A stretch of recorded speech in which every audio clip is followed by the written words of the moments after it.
Global Head of Compliance, Business and Functions Advisory. That's Nick Finucci.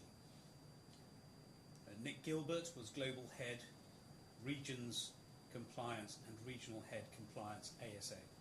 You've got no reason to dispute that they occupied those very senior compliance roles at that time? None whatsoever.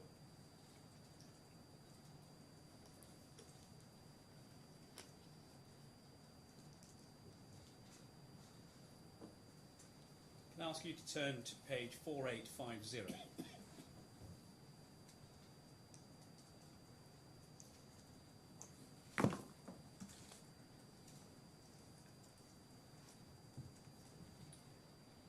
This is your email sending the draft framework to Nick Finucci and Nick Gilbert, correct? That's correct.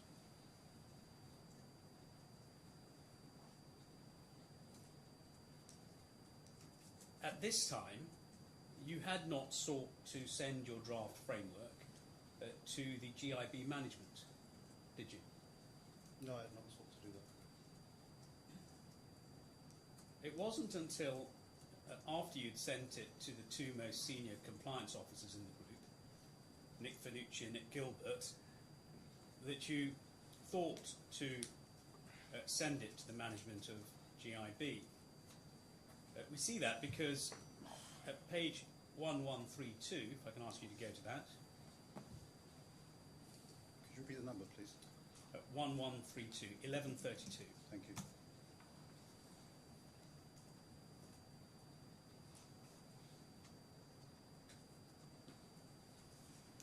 It was subsequently on the 7th of December 2017 that you circulated the draft framework to management of GIB. And you had let them know that you had already sent a draft to Mr. Finucci and Mr. Gilbert. You say the draft currently is with Nick Finucci and Nick Gilbert for their initial review before it is circulated to key compliance stakeholders. Now, let's just have a look at what the framework in draft that you produced said. Can we go to page 1192?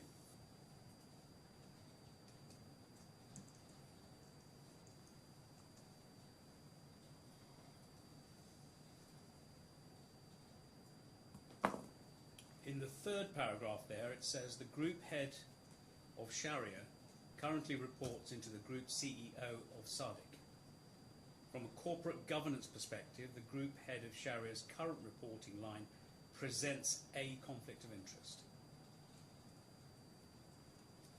Now, I believe that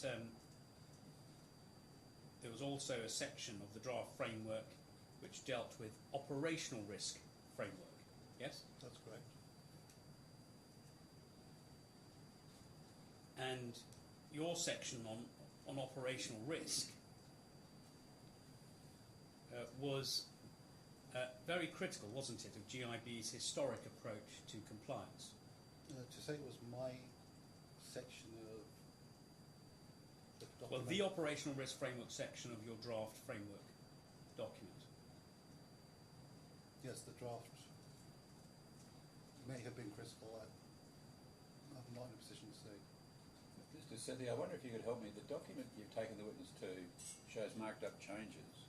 Yes, it was. I believe that's a document that was subsequently marked up. Right. So various of the documents appear in various versions in the bundle. So this isn't the version that went to Mr. Gilbert and Mr. Finucci and to the members of GIB. It is with the strikeouts removed. Right. Okay. So I should ignore anything in blue. In strikeout, yes. The added words in blue and the word struck out in blue. Indeed. Yes. All right. Thank you. And if you throughout this hearing, there'll be certain multiple page references to the same document. Yes, I'm trying to keep a sensible page reference for a document such as this, which had many versions. But and I'm sure we'll see your words, not the words in blue here, are they, Mr. Mahmood? I honestly can't recall that. Just randomly. Okay, well, I believe they're not. But your original draft framework contained paragraph at number 9 at the bottom of 1192. The paragraph that is currently struck out in blue. Yeah, I wouldn't call it my paragraph.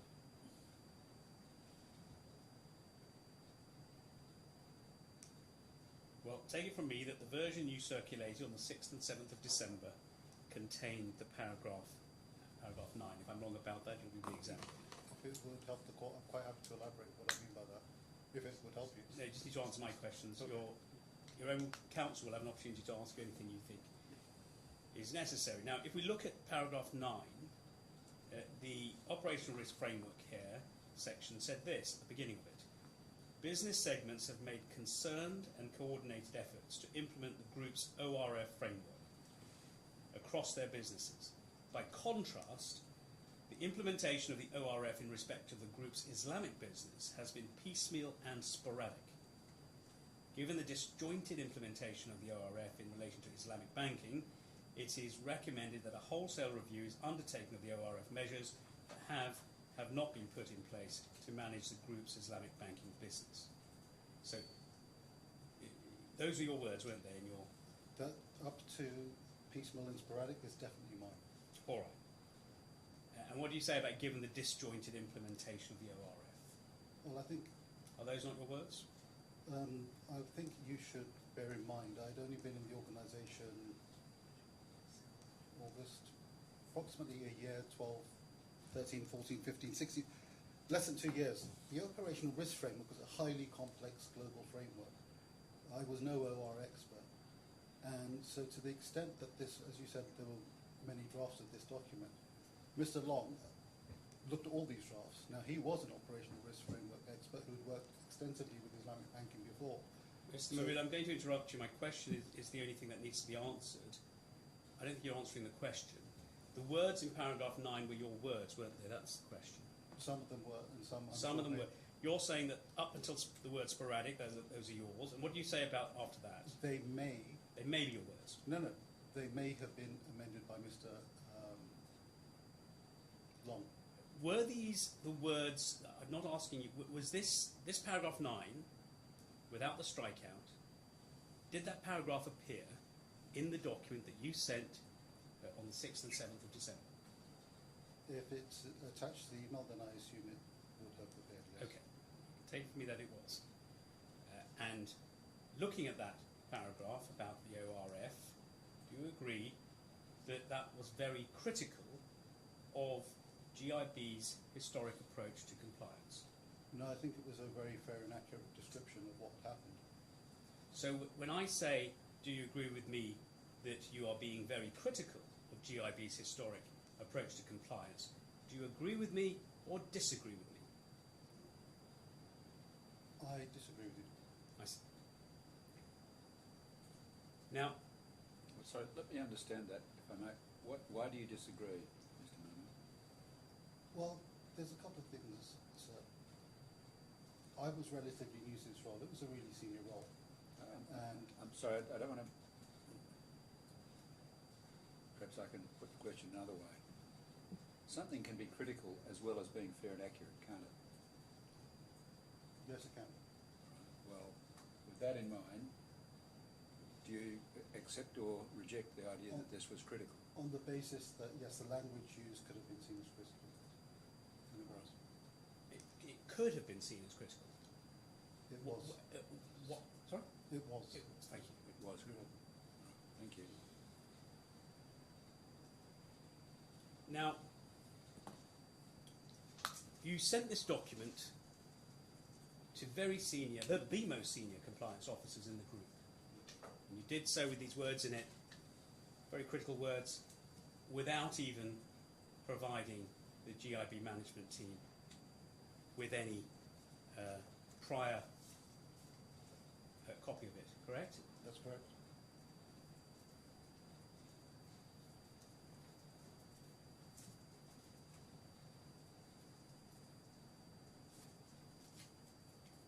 Can I ask you to just turn to page 1112.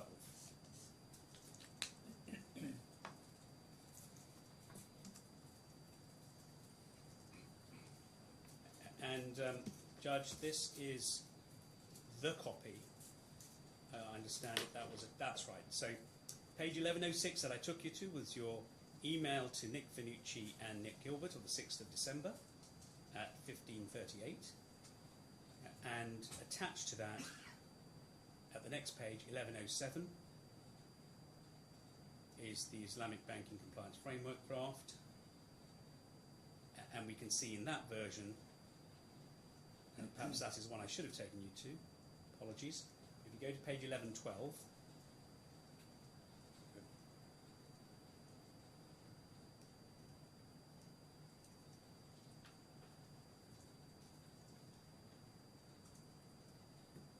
we see there the two sections that I particularly quoted earlier.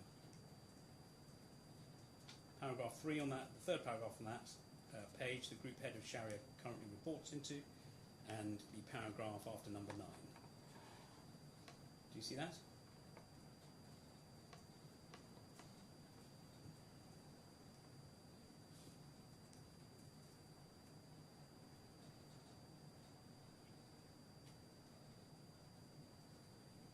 Now, Mr. Mahmood,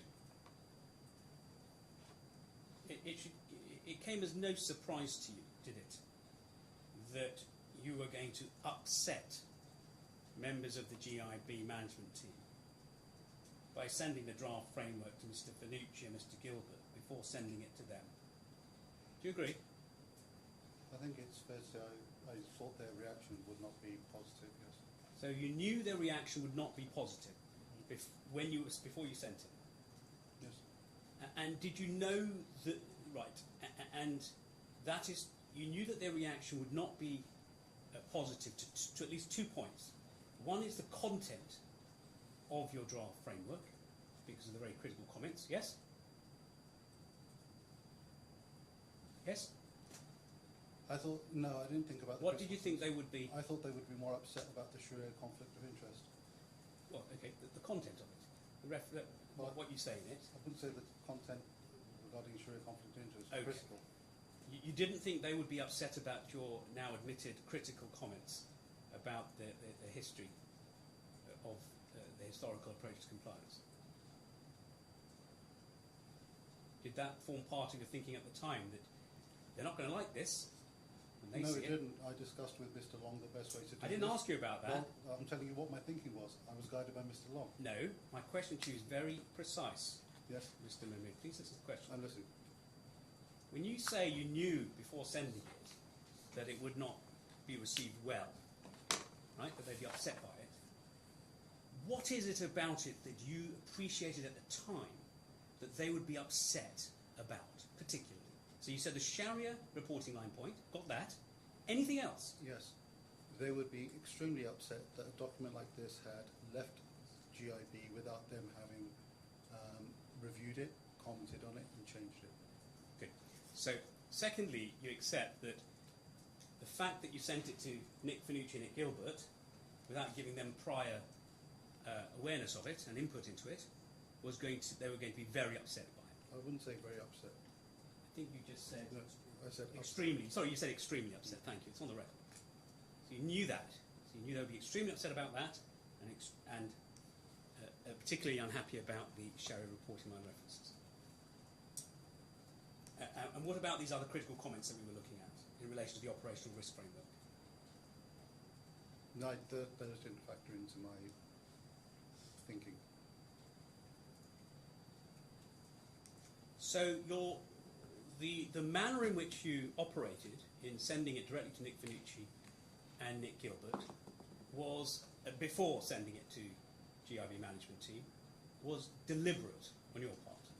The manner in which I sent that was in the same way an audit function would have sent a draft report. Now, to answer the senior question.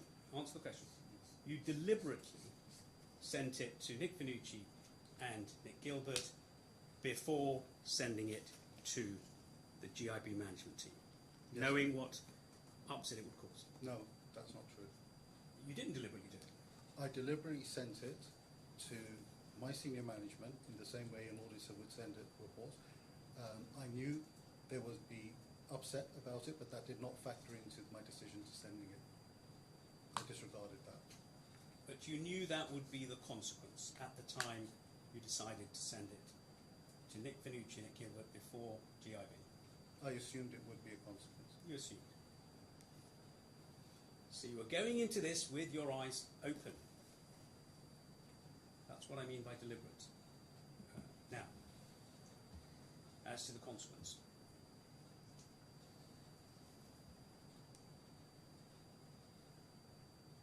Now, it's fact that the GIB management team, and in particular Mr. Akbar, Sohail Akbar, were unhappy that you had sent the draft framework to Messrs. Finucci and Gilbert before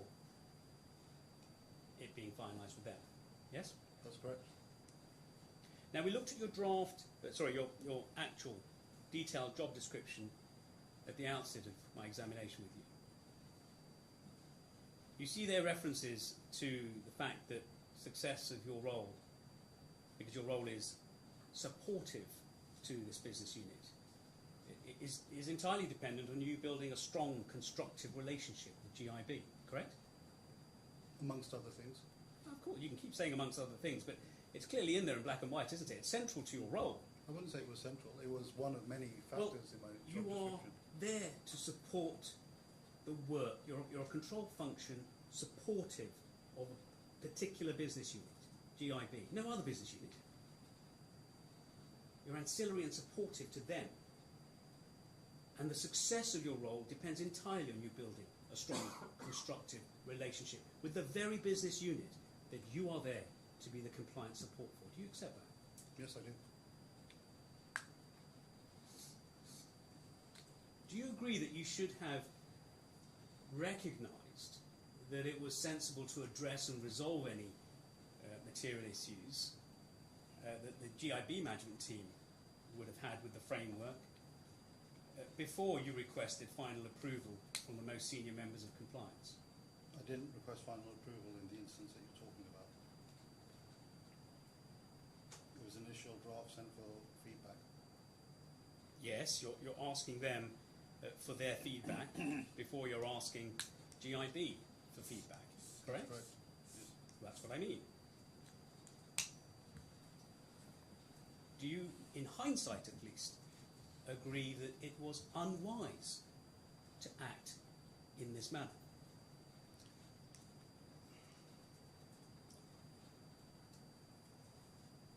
It's an interesting question. Well, it's a straightforward question. Yeah, and if you could give me a moment, I'll address it. It's an interesting question. So part of me, for a quiet life, if I'd gone to them and doctored the document in the way they would have wanted, that would have led to no regrets. However, Mr. Sethi has only focused on certain parts of my job description. Parts of my job description were to introduce a control culture. This was a significant document. I consulted with the people that had to. I followed corporate protocol. I was advised to send it to my senior management. I wouldn't have done it. I was relatively new to the job. I wouldn't have done it off my own as some random loose act done independently. With consulting with my line manager, he said, yes, send it to them before you send it to the GIB team. So no, yes, it would have been quite a lie for me, but it wouldn't have been the right thing to do.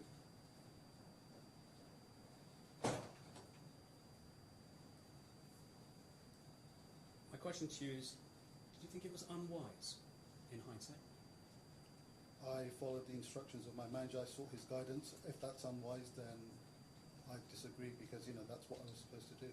Mr. Long didn't tell you to send it to Nick Gilbert and Nick Finucci before consulting Yes, and he did, very informing specifically. GIB. Yes, he did.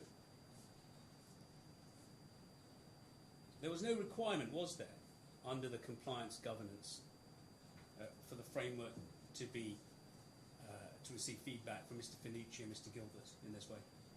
Sorry, could you repeat that again? You weren't required under the compliance governance for your draft framework to be reviewed by Mr. Finucci and Mr. Gilbert before being reviewed by GIB. No, but there would have No. been. Okay, no. Now, on the 24th of December 2017, we know that Mr. Akbar sent the GIB management team's feedback on the draft framework to you. I'm going to ask you to turn to page 11 and 13.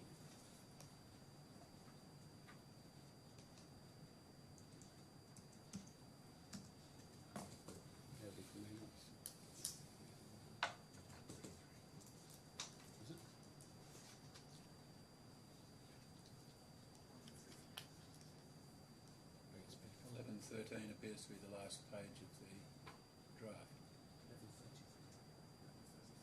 11:33. Ah, yes, 11:33. I beg your pardon.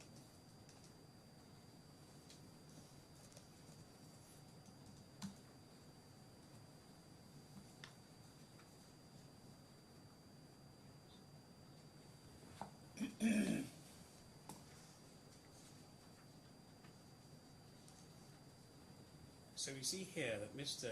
Akbar sending you an email, copying in Mr. Sheikh, Mr. Ali, Mr. Vaselli, the head of legal or compliance, Mr. Alwala, Mr. Kuram, Mr. Mubin, Ms. Nila Canton, Ms. Yusuf, effectively corporate management team, yes? Miss Geeta, Asma Yusuf were not part of the GIB management team. All right, but they were part of GIB. They were. The point I'm making here is that he's not sending you this as a sole effort. He is representing the views of GIB, isn't he? I can't recall because... Well, he's copying them all in. Well, let's see how matters develop, shall we? He's copying them all in, and he says, please find attached our comments on the document you have shared with us. In addition to the attached document, please find below some observations. His first observation is that the contents of the attached document have not been agreed with me or my team, brackets even draft. Do you see that? Yes, I do. Some of the observations are not in line with the bank's policies and are factually incorrect. 3, once agreed actionable items should have a proper roadmap with defined action owners and timelines. 4, our recommendation is that this document should be agreed with all stakeholders, GIB country and product compliance, group partners, and approved by CEO SADC. Upon having an agreement and approval from the CEO SADC, this document should be presented to the compliance PGC RFORC for endorsement. Okay? Perfectly sensible and appropriate response, wasn't it, in the circumstances? That's what you should have done. Do you agree? I should have done what my line manager advised me to do.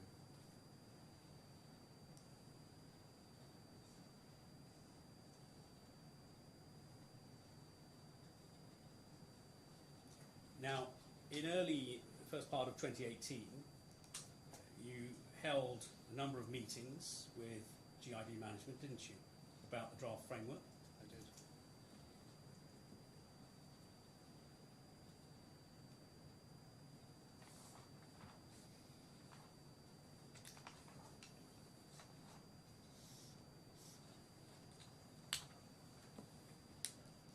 Now, these are, there was a meeting at which you have suggested that you were shouted at. It's fair to say, isn't it, that the exchanges which took place during those meetings were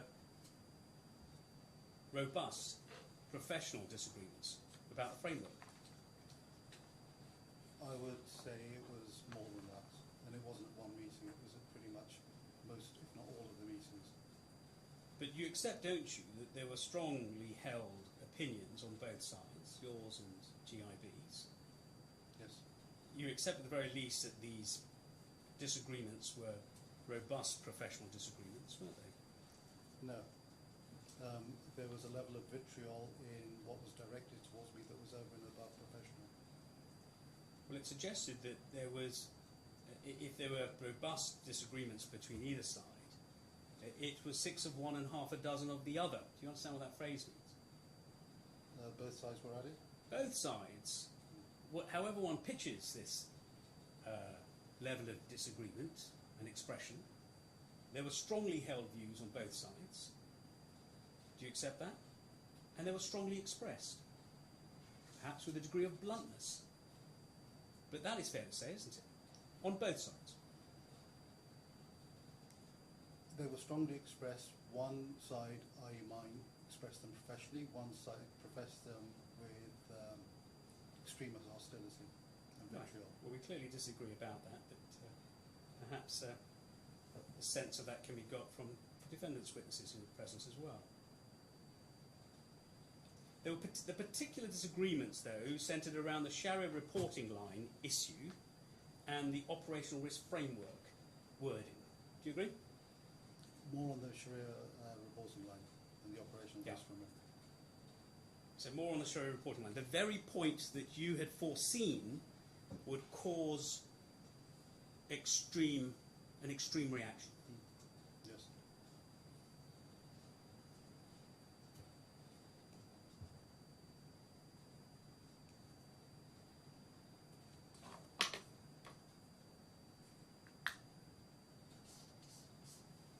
There was never any mocking of your British accent, was there? Yes, there was, frequently. Yeah. No specific occasions are particularised at all in your original particulars of claim. It figures for the first time as a generalised allegation in your amended particulars of claim, without any specificity. But that's an observation on my part. But let me put it this way. You never complained to anybody about your British accent being mocked, did you? I mentioned it to Mr. Long on multiple occasions. All right. So you say, your evidence is you mentioned it to Mr. Long, do you? I do. That is simply untrue. I disagree. Mr. Long had routine and regular one-to-one meetings with you, didn't he, as your line manager? He did. And he says that you never raised any issue with the business or with him relating to your nationality or your race or your accent. Do you agree? That's a matter for Mr. Long. I don't agree with his recollection of events. Okay. Now, the particular disagreement was between expressed between you and Mr. Akbar in relation to the contents of the operational risk framework. That's right, isn't it? That was one issue, one tension point between you and Mr. Akbar. It was for Mr. Akbar more than it was for me. Really? Yes. Well, we'll see what your view on it was. Mr. Akbar proposed alternative wording, didn't he, to you on the 18th of January of 2018? He proposed a revised section, I can't remember the dates. At page 1182,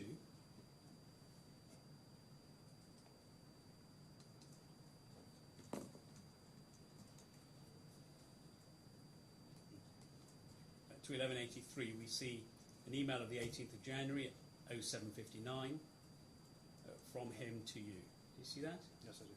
With subject matter ORF, write up for compliance.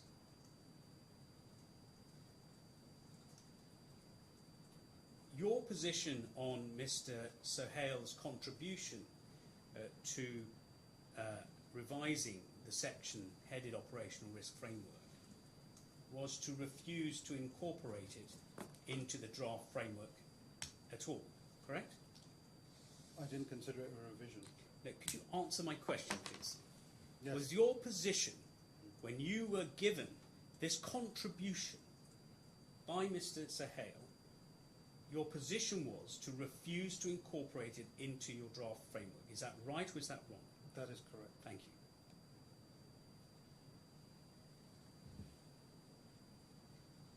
Judge, would the court like an opportunity just to remind itself of the contents of 1182 to 1183 before we move on? Yes.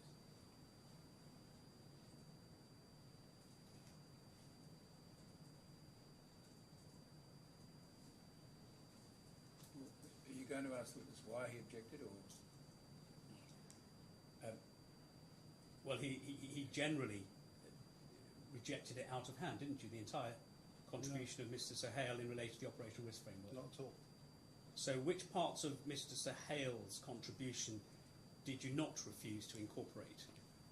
So firstly, I shared this draft with my manager. We both discussed it. We thought it was inappropriate for the vested stakeholder responsible for ORF to ask compliance to remove a whole section on ORF and put his own wording in. So that's why it was rejected.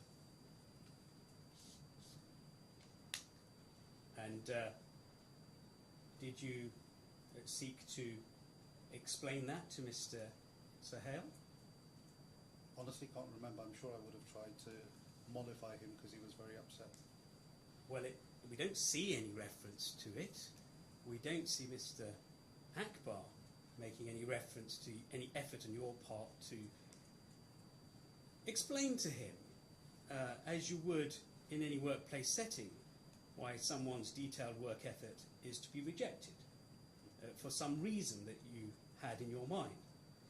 We don't see any evidence of that, do we? Not every conversation is documented. He sent you a 2-page detailed rewrite-up of an important section of the framework. We do not see any evidence of you, diplomatically or otherwise, explaining why you were going to reject it out of hand, do we? No, because we spoke about it. Now, on the 5th of February 2018, you circulated... sorry, Judge, did you want an opportunity to... No, that's, I've read it while you've been talking. Thank Great. you. 5 February 18, you circulate a revised framework to Mr. Finucci and Mr. Gilbert.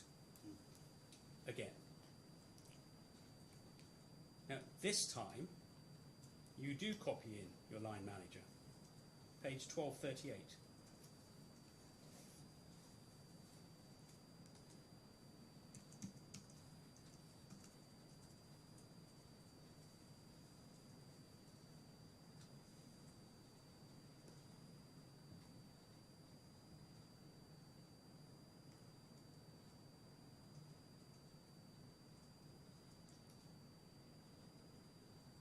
Actually, I think it's the wrong page reference. Yeah, I think it's at 2097.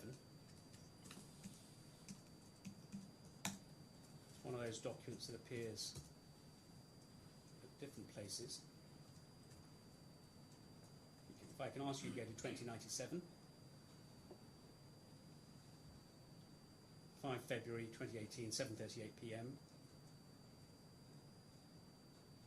Unlike your first email to Mr. Finucci and Mr. Gilbert, you do on this occasion copy in your line manager and Mr. de Groot, don't you?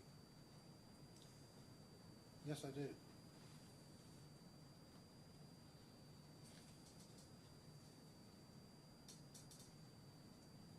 Now, the section on reporting line, let's first read what it says. You say attached a revised version of the conduct which reflects business-related amendments on pages 5, 6, 7, 10, 16 and 18. All other amendments are mine.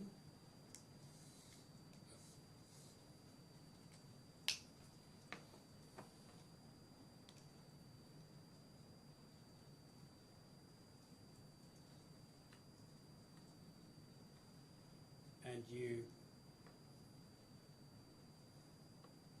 just before I come to that, bear with me for a moment.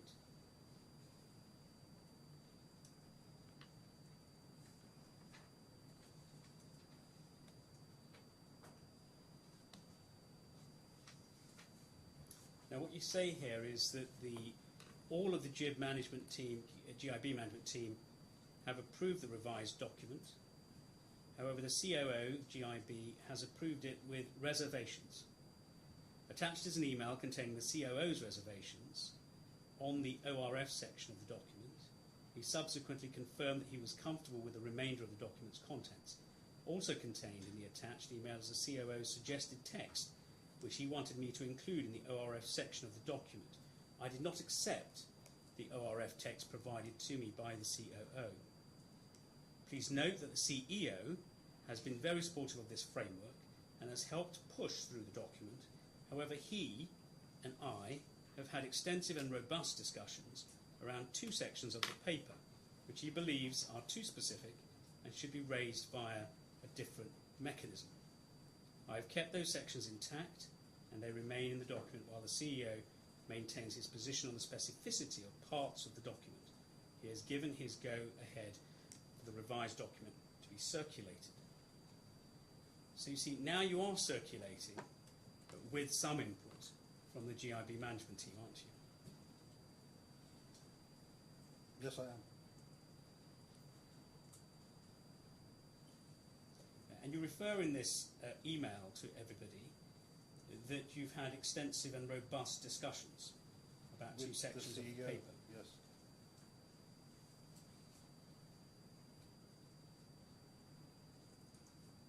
Now, what this contemporaneous document shows, or tends to show, doesn't it, that you clearly had undoubtedly robust professional disagreements about the framework. That's what it says. No, it says extensive and robust discussions with the CEO. Okay. You had extensive and robust discussions with other members of GIB as well, didn't you? I don't believe the document says that. No, it's a question. Ah, Beyond the document. okay. Do you agree? Did I have extensive and robust discussions with other people outside other than the CEO? Yes. As I said before, yes.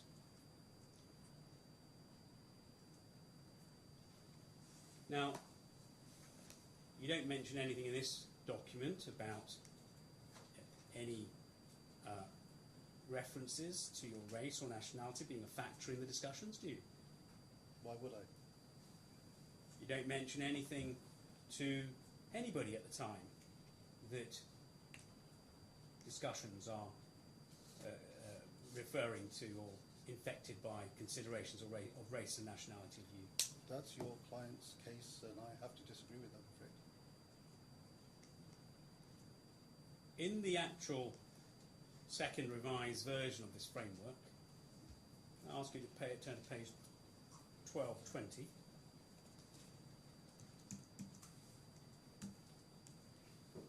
The revision that was made to that paragraph that we were looking at, third paragraph on this page, was the addition of the words after conflict of interest, which may be a perceived conflict or an actual conflict. So having now consulted with GIB, you agreed to have those amended words inserted, yes?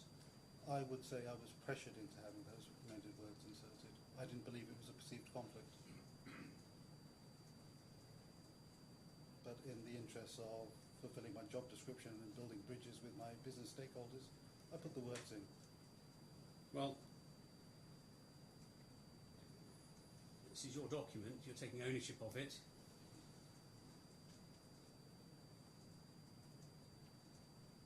You agreed for those words to go in, didn't you? I was pressured to put those words in. You yes. agreed for those words to go in, didn't you? I was pressured to put those words in. Did you agree or not agree to those words going in? After significant pressure, yes, I agreed. No significant pressure was applied to you, other than, of course, the robust professional disagreements that were expressed by GIB. I disagree. In any event, our case is that the pressure was not undue pressure. It clearly led to a very sensible outcome of these additional words. It may not have been what your plan A was. Mr. Mahmood, do you find that funny? I just find it... Comical? No, I find your assertion of knowing what was in my mind, my plan A, to be, yes... Well, your plan A was in your original document that you sent off to the senior members of compliance without consulting with GIB about it. That's how you would have wanted That wasn't things. my plan A. You had a previous version? No, that was something, as I said to you before, and I'll say it again, that was something I did as a new person in the role. I spoke to my line manager. I said, got the document, what should I do with it? He very consciously said, if you give it to those guys, they're going to try and tone it down, send it off to Nick and Nick for a feedback, and then you can... So I sent it. It's not like I sent it weeks later. I sent it, I think, in the evening of the 6th, the first thing in the morning of the next day. I sent it to GIB. Well, that's simply not true, Mr. Mahmood. The date stamp... Your line manager did not instruct you to do that. We'll hear from him in due course. Yeah. But that is simply not the case. In fact, he was surprised when you forwarded it on to Senior MAC Compliance without consulting with GIB first. But we see the addition of the words that you agreed to.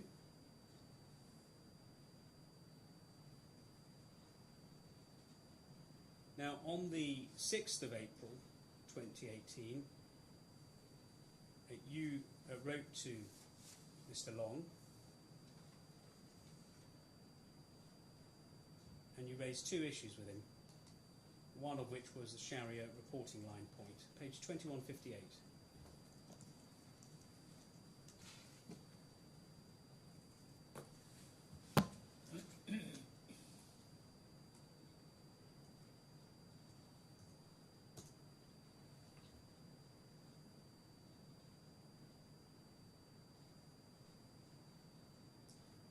Here you say in the second paragraph under the item numbered 1, Sharia,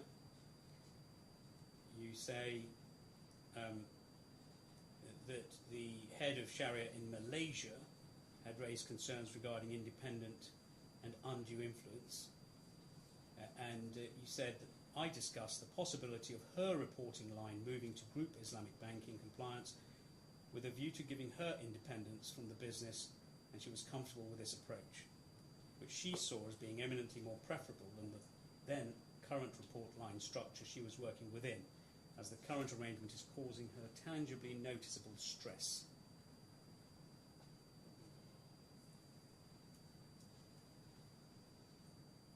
And you say, I'll commence writing the review of the Sharia function once I get back to Dubai. And then a couple of days later, on the 8th of April, Mr. Long replies to you, doesn't he? We see that, I believe, towards the top of the page.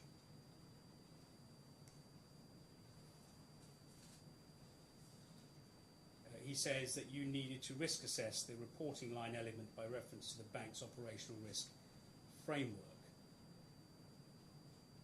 You see that at the top? As discussed regarding Sharia in Dubai, you need to risk assess the Sharia piece using the ORF matrix, and also as in Dubai, if there is truly undue influence, then a speak up must be raised by the Sharia staff or us. And that's about the issue in relation to Malaysia. Now, what Mr. Long was concerned with here was that you were basically airing your opinion without properly assessing the risk to the bank. He also says that he advised you that if a colleague was coming under any undue influence, they must raise a speak up. That is what he's referring to here at the top of page 2158. That's right, isn't it? I can't comment on in terms of what was in Mr. Long's mind when he wrote that, but what I can say is this was not in isolation. I would refer you back to the first paragraph, where it's clear from the second sentence of section 1 that Mr. Long and I had discussed this before. This wasn't a one-off communication. We'd had extensive discussions around this issue.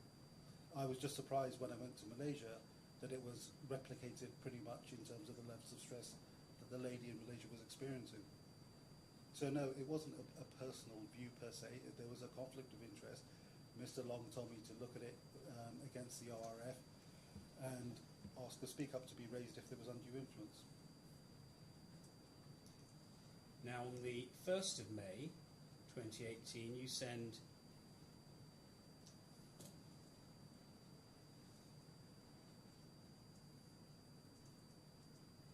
sorry, bear with me for a moment.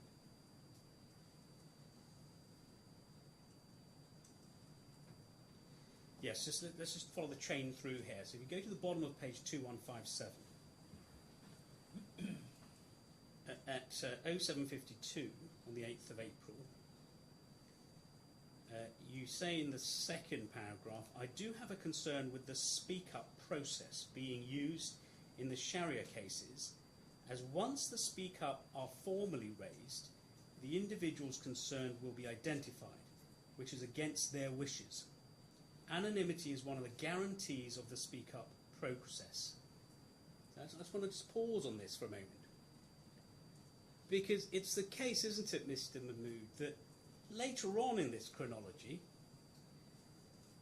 you complain that individuals who raised anonymous speak-ups against you should be outed, investigated, disciplined, don't you? I do. That's your case, part of your race discrimination case. But here we see you understanding and appreciating the importance of anonymity by speak-up complainants, yes? So is it one rule for you and another rule for those that wish to remain anonymous? No, I raised a speak up against Mr. Akbar making a derogatory comment about me being British. I was disciplined for that. No, we're talking about anonymous speak-ups here, Mr. You do understand the question, don't you? If you don't, I'll rephrase it. No, you're saying that is it one rule for me and one rule for And what do I others? mean by that? I mean that here you're putting in writing your view that it's important that people who raise anonymous speak-ups can guarantee anonymity, right? Yes. What we'll come on to discover later on in this story is that you complain that when others raised an anonymous speak-up against you, the bank should have unveiled them or investigated them and disciplined them, don't you? And you say this is an act of discrimination against you, victimisation and harassment. Yes. Right. Just so we're clear. And then let's go to the top of page 2157.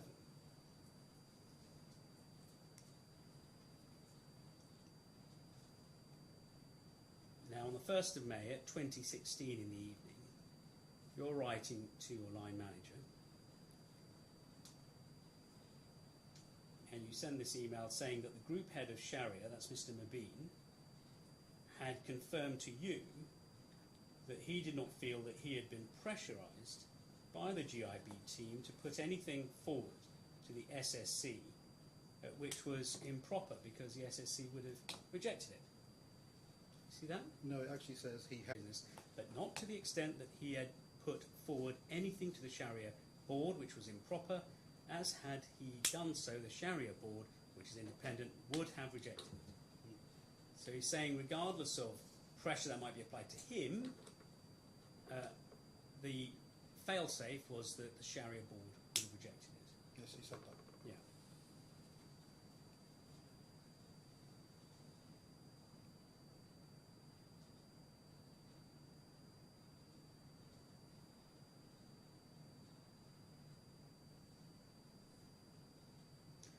And you also tell Mr. Long that in light of this, the group head of Sharia's view was that none of the transactions he put forward would fall within Gorham as a risk, as all the transactions had been independently approved. So the very person who you say may be subject to, or is subject to an actual conflict of interest, is providing that direct view of his position, isn't he? And you're relaying that to your line manager. Yes, but that wasn't the only communication we had on the matter. Okay. Now, despite what the head of Sharia is saying, the group head of Sharia's view, despite his own view on the matter, you were still nonetheless insistent that the fact that Mr. Mubin and the head of Sharia in Malaysia had referred to being put under pressure, and that that justified changing the Sharia reporting lines to you. Not necessarily to me. Well, still changing the Sharia reporting line. Absolutely. We'll come to who you wanted the report to go to in due course.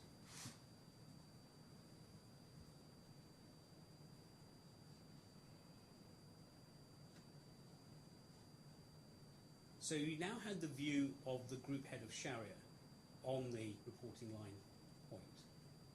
As it were, you'd heard it from the horse's mouth as to what the risks were. Do you now see force in Mr. Long's stated position, which is that it may well represent a potential conflict of interest which needed to be managed? It was not an actual conflict of interest. Not at all. So, a couple of things on that. One, Mr. Long and I both spoke about this, and we kind of laughed because it's not as if he was going to incriminate himself, was one of the conversations we had. And number two, with regards to force, the perceived piece, Mr. Sessi is very conveniently ignoring the fact that Mr. Mubin at the time was a member of a Sharia board that acted on behalf of SCB. So it wasn't that he was just acting in an advisory capacity. He was a board member improving independent products. He could not force things through. He was an influential scholar that sat on He two could boards. not force things through, could he? He could influence. Now, let's move on. 17th of May, 2018, Mr. Chris O'Donnell replies to you in relation to the draft framework, and we see his response at page 1423. Can I ask you to go to that?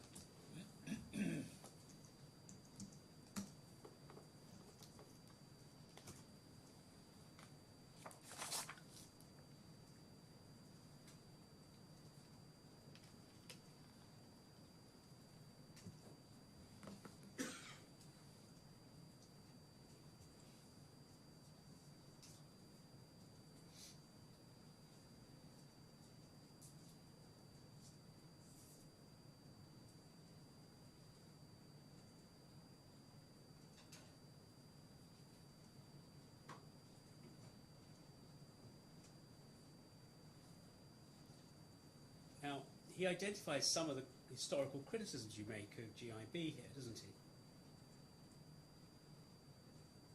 he? Do you see his main feedback here is that the draft was too backward-looking and focused on past failings and criticisms, rather than being a forward-looking framework document. Do you accept that? His first point is about the writing style, and then the second point is gap analysis, forward-looking rather than retrospective. Yeah, he thought it shouldn't be retrospective. Say again? Yes, he thought it shouldn't be retrospective. Should not be. Yeah. Yes, but or at least balanced with a forward-looking, where do we go from here, constructive method. I don't see balanced or constructive in No, the text. those are my words and my interpretation. But do you see that as the gist of his critique? I'm trying to be fair here in paraphrasing Mr. Mahmood.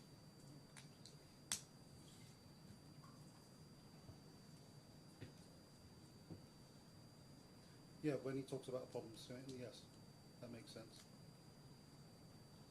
He finishes the second bullet point was where this is a forward-looking document and should just exist, not exist as a result of past failings.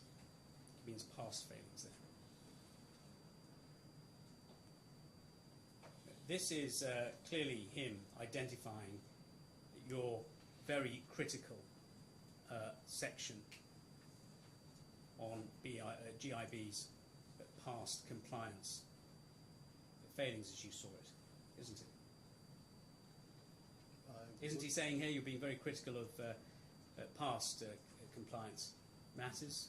You're not being very constructive and forward-looking. I don't see any of the words that you're trying to insert in here, but he is. I know. I'm trying to cut to the chase here. I see it a different way. I think he's saying. Do you? Yeah, he's saying your writing style. It's actually coming across as you focusing on historical stuff, look forward, etc. I don't see it as being that I was particularly critical or harsh or incorrect.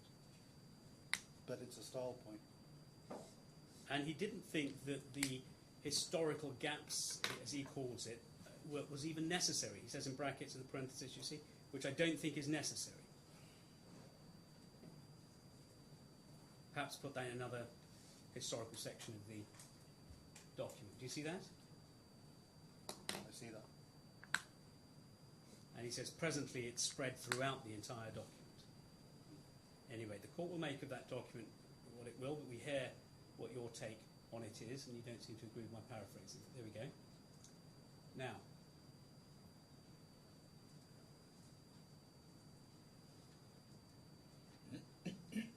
let's move on.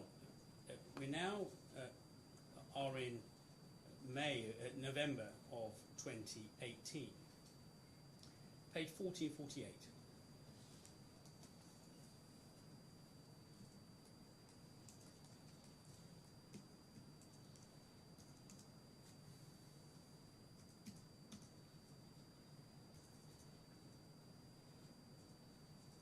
So there's a gap from May to November. And you respond to Mr. O'Donnell with a revised draft framework. You confirmed that Mr. Gilbert had already approved the framework, and so you asked whether Mr. O'Donnell could approve the document on behalf of Mr. Finucci. That's what you were doing in this email, yes? Well, and the draft, is that right? You're saying here Mr. Gilbert has already approved it, and you're asking Mr. O'Donnell, can he approve it on behalf of Mr. Finucci? That's what it says. The framework that you attach to this email is at page, I believe, 14.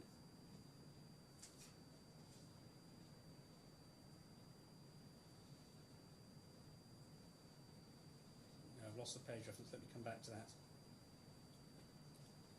Now, Mr. O'Donnell did eventually approve the framework, didn't he? No, not that I'm aware of. I don't recall receiving an email from him approving it. Okay. So you weren't aware of that. Now, we know that in or around March or April of 2019, the Sharia reporting line was recorded in the GIB Conflicts of Interest Register. So it was eventually recorded in that way. And that was consistent, wasn't it, with your line manager's approach to these matters, which was when one identifies a conflict of interest, one discusses it, one records it, one manages it to stop any actual conflicts arising, and that was the way to proceed.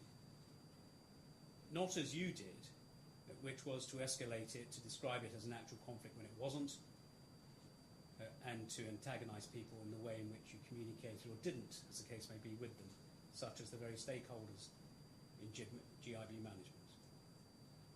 That's not an accurate picture, sir. I see.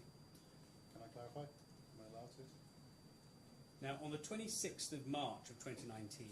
Mr. Mahmood, your lawyer will have an opportunity to ask you questions in re-examination if there's anything that he considers you could expand upon. Okay. I'm trying to speed through this process because it occupies a lot of text in the 4,000 pages. Forgive me. On the 26th of March 2019, there was another discussion that you had with your line manager about the Sharia reporting line. And that was as a result of the fact that you just had a meeting with Mr. Rehan Sheikh, the CEO of GIB, where you had just discussed the matter again with him. Now, at this meeting with this discussion with your line manager, he reminded you, didn't he, that the DFSA had already approved the reporting line when they granted the licence? You'd have to take me to the document, Ms. Setti. Honestly, can't recall this one conversation that might have happened 5 years ago unless I have some reference points. Well, it's a conversation. I've given you the date. It's your case to bring a claim about a long-range period from 2017 to 2020. And this is a discussion. And Mr. Long will say that he explained to you on the 26th of March 2019 that the DFSA had in fact been aware of the reporting lines when they granted the licence. What was that date? For the third time, 26th of March 2019. Yeah, forgive me, I've been under cross-examination for quite a while, so I can't kind of capture everything. But to be fair, on the DFSA point, that was brought up at the very start when this framework was introduced, because one of the issues the GIB team had was that we had this reporting line approved by the DFSA, so this was not new. You're talking about 2 years later, so that was 2 years old, that news. Yes, and there was a discussion as to whether it was too historic an approval. But the point is that the discussion remained, that your line manager was needing to remind you that the DFSA were aware of the reporting line when they granted their approval. And you had that discussion with your line manager right up until March of 2019. This was his position. That's not my recollection. Okay. I can't talk about specific conversation, but that's not my recollection of his position.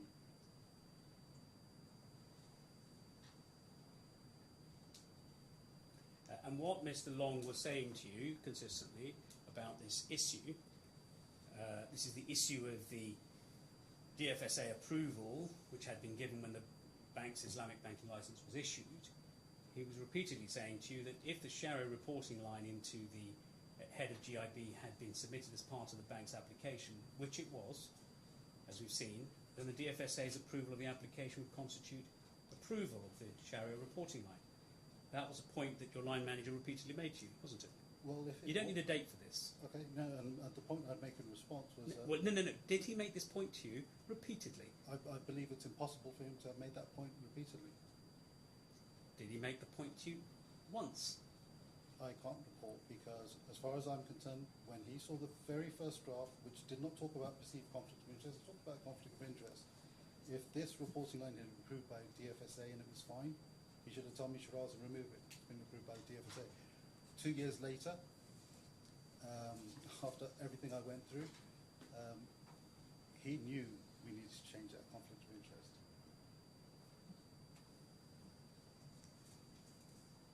It's not an answer to the question that I was asking, but if you, it's a matter for you as to I've how you answered answer to my the best of questions, Mr. ability. Mahmood. Forgive me, sir, but I have to answer to the best of my ability now. No, you just need to understand the question and then answer that, if that's okay with you.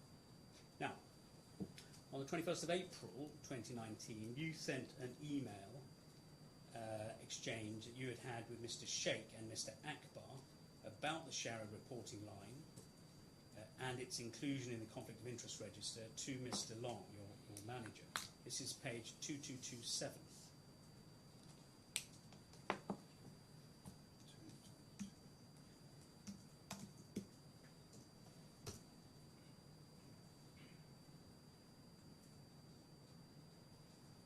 Now, what Mr. Long will say is that you were, again, very unhappy that Mr. Sheikh and Mr. Akbar disagreed with your view that the Sharia reporting line should be changed so that it reported to you. Do you agree? No, because I never pushed for the Sharia reporting line reporting into me, so I don't agree.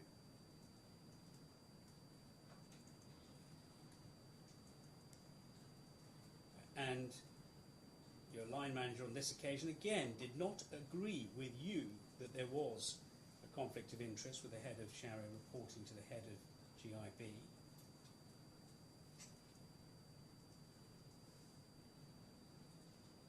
Do you recall that even as far as April of 2019, your line manager is making it clear to you that he did not consider it to be an actual conflict of interest? I can't see that. I'm not asking you to look at it, I'm telling you that that was his position in discussions with you in or around even April 2019. And I would disagree with that assertion.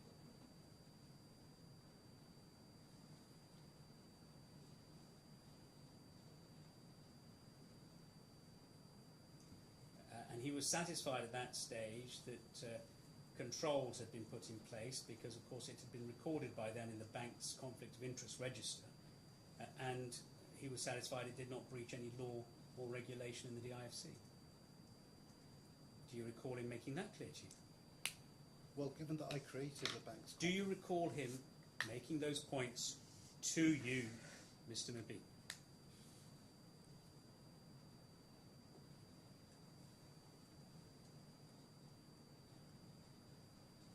You're asking me? Nobody else in this room? Call me Mr. Mabeen. So... Mr. Mahmood, I'm sorry, I beg your pardon. It's all right, sir. Look, in terms of... can you say the comment again? What was his comment that you alleged that he's made? Just I really understand the question. I'm choosing my words advisedly.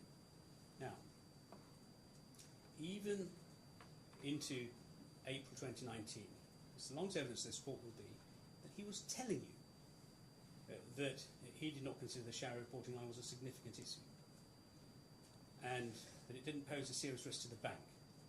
Having regard to the controls that have been put in place, it was put on the conflicts of interest register and it did not breach any law or local regulation. And he was making these points to you, wasn't he? No, it breached local law, local regulation. No. Forget your view as to whether it breached it at all. Mr. I'm Mahmood, telling you... Sorry, Mr. Mahmood, this process will go a lot quicker if you listen carefully to the question that's asked and answer the question that's asked, not argue in support of your answer. All right? So just listen carefully to the question that's asked and then answer. The question you're being asked is, what did Mr. Long say to you? You're not being asked whether he could have said that to you, whether it's likely he said that to you. The question is, what did he actually say to you? So just focus on that if you would. Mr. Long told you, didn't he, that he didn't think the Sharia reporting line was a significant issue. Let's just compartmentalise it. No, he did not. He also made it clear to you that he did not believe it posed a serious risk to the bank. No, he True or didn't false?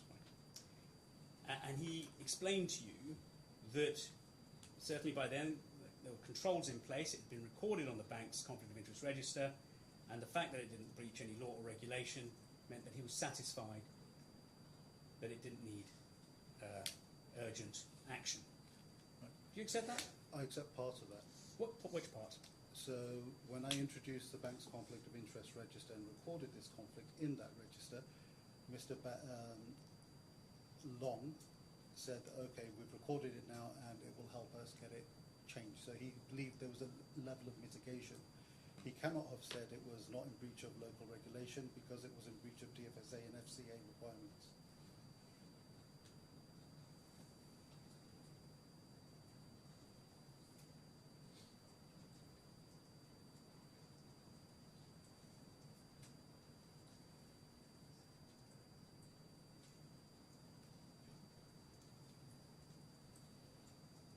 What law? So there's a DFSA, so a couple of things. The DFSA regulation, I'll have to go into the DFSA rule book. There is a rule prohibiting conflict of interest. Firms must have appropriate systems and control to manage conflicts of interest. So there's that. There's general principles of the DFSA which actually prohibit Okay. conflicts of interest. The question is, which law? I didn't say law, I said regulation. I was asking about him making it clear to you that he did not think it breached any law or regulation. That's why he didn't think it was a priority issue. Yeah. Now, do you agree with me that it didn't breach any law? Not that I'm aware of. Do you agree with me that it didn't breach any regulation? No, I do not. Which regulation do you think it breached? And when did you explain this to anybody at the time? I explained this at the very start when the framework document was created. In writing? No. So we're not going to see it anywhere in the 8,000 pages. No. That's helpful, at least. So you're now recalling, are you? Seemingly for the first time, an occasion when you cited chapter and verse of some breach of regulation to somebody at the bank? No, I didn't. So that never happened either? No, I never cited chapter and verse. Okay. Ms. Cecily. So how are we going to take this any further? How was anybody to ever know that you were suggesting that there was a specific breach of a specific regulation in relation to the conflict of interest? Because the conflict of interest in the financial services sector is quite a basic kind of concept. Every regulator has regulations regarding it. So as a compliance officer and as dealing with senior compliance officers, yes, it's in breach of the regulations. They know there's conflicts of all regulations. Now, in terms of the 8,000 pages, all I would say is I'd have to do a word search whether I wouldn't have articulated rule references, but I may certainly have said that it was in breach of regulation. I can't remember every single page of that bundle. Mr. Mahmood, how do you reconcile your assertion that this was a breach of DFSA regulations with the fact that DFSA approved the reporting line? So that's a case of lack of understanding of Islamic banking, sir. Islamic banking is a relatively new industry, and at the time that it was approved, the body of regulation around this area wasn't significant. The understanding of it wasn't significant. That's evolved. So your proposition is that DFSA didn't understand Islamic banking well enough to understand that the reporting line was a breach of its regulation. Is that what you're saying? In terms of the structure of, I don't know how it was presented at the time to them. I really don't know. I wasn't there at the time. But had they seen a control function, so if we take away Sharia, any control function reporting into the business that it oversees and having no other reporting line is a conflict of interest under any regulation. But I wasn't there in 2010 when it was approved, so I don't know what was presented to DFSA. And before you started making a big deal of this repeatedly over years, you never sought to find out? I was given the... You never sought to find out? No, I spoke to Mr. Halal, who was there at the time. Did you ever seek to inquire as to the DFSA authorisation process? What do you mean? That they had granted the licence to operate, knowing the reporting. You're saying, did I reach out to DFSA? No, you didn't do anything to find out whether the licence, the circumstances in which the licence was granted, did you? No, I had extensive conversation with Mr. Halal. Yes. And they revealed to you that the DFSA were aware, like your line manager had told you in the conversation I was just talking about. The line manager reminded you or informed you that the DFSA authorisation meant that they knew of the reporting line. You had no reason to gainsay it, did you? When you say gainsay, what do you mean? No reason to contradict or undermine. Well, like I said, it's a bit bizarre for him to say it 2 years after I introduced the concept, and he was fine with it for 2 years. Right.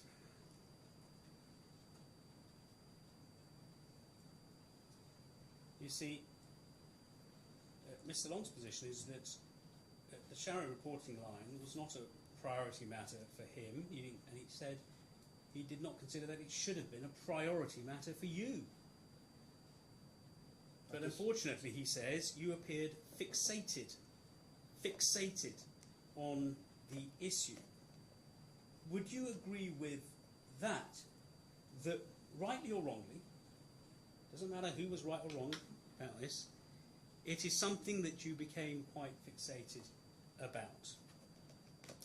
You seem to give it more importance than even your own management in compliance were giving it. Do you agree? I wouldn't say I was fixated, but I had personal liability, so yes, I was very conscious that under my watch this conflict had been in existence. Yes, for a but long do you agree that I wouldn't you were say I was taking fixated. you were giving it a great deal more sense of urgency and seriousness than even your own senior compliance managers considered was appropriate?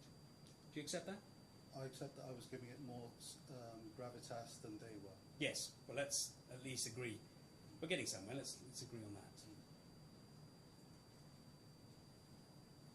And what your line manager says is that you never seem to be able to distinguish between a potential conflict of interest situation, which could be managed to avoid risk arising, and an actual conflict, which results in actual risk and needs to be remedied. Do you Don't believe he would be entitled to hold that view, given that Mr. Mobeen sat on 2 Sharia boards.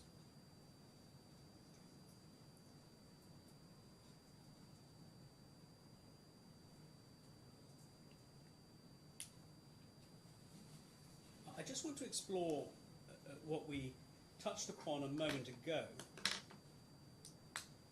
and that is what the result would be of a change in the reporting line. At the time at which you were advocating it, the consequence would be that head of Sharia would report into you. That's right, isn't it? No. You would be a beneficiary of that proposed change, wouldn't you? No. Were you trying to increase your own reporting, direct reports and reporting responsibilities in compliance, Mr. Mahmood? Certainly not. Was this part of an effort perhaps to improve your grade status, your banding, No, definitely not. to give you line management responsibility? No. You accept, don't you, that if the Sharia department reported into you, it would significantly widen the scope of your role and lend support to the argument that you should be a band 3 instead of a band 4? I thought my argument without that reporting line was sufficiently robust, so I don't think this would have enhanced it. Could you, well, listen to the question. If the Sharia department reported into you,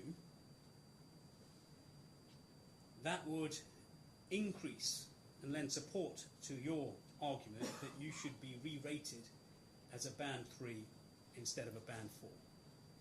Do you agree with that? In the bank size, it would have helped. Yes. Yes. And we know from the beginning of this cross-examination that your position all along has been that you considered that your position merited you being banded at 3 rather than 4.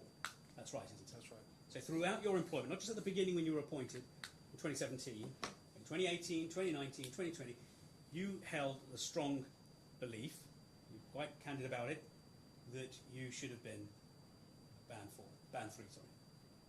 Yes? Yes.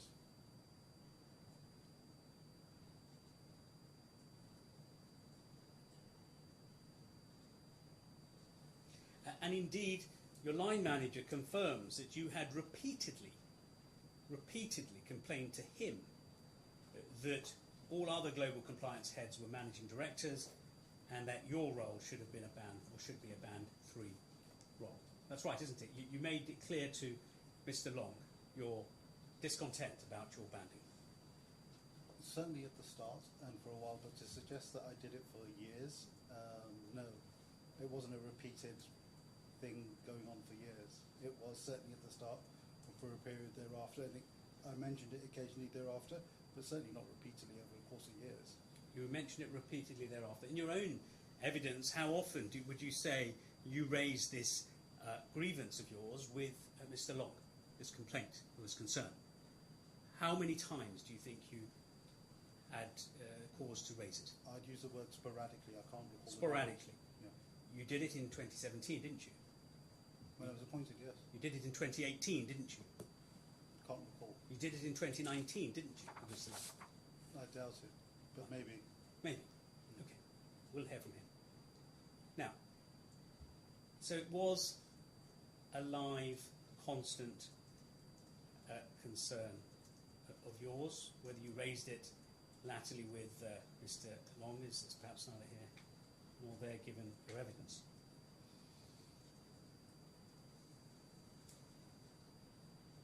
Now,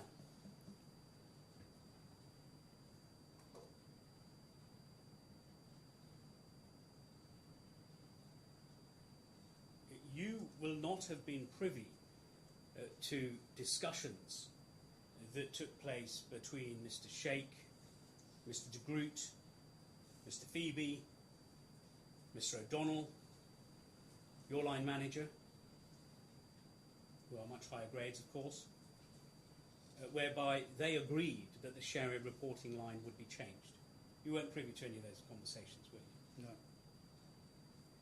And we know that the change was eventually implemented at the end of 2020 as part of the Project ICEE compliance restructuring programme. Do you agree?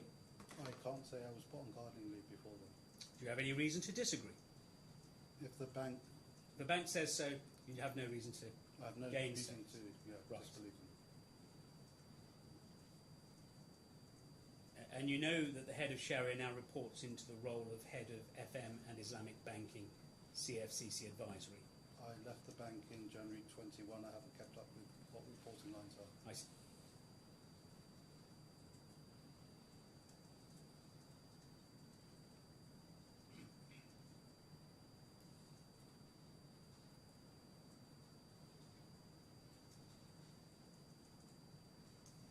Now, the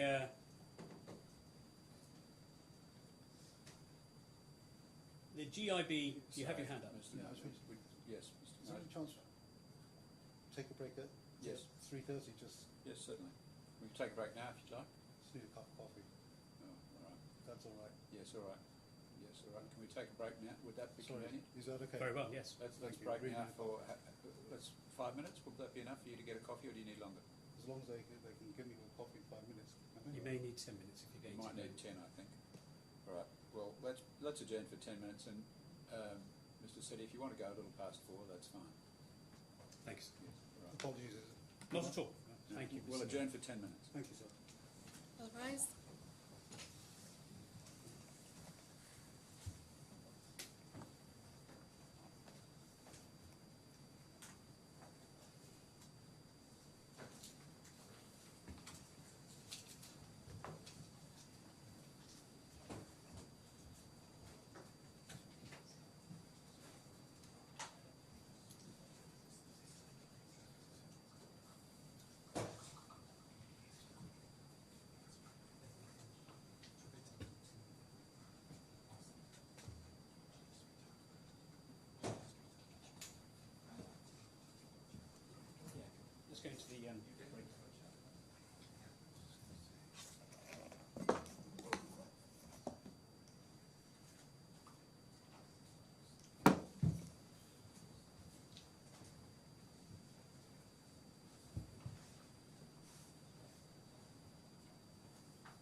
Choro.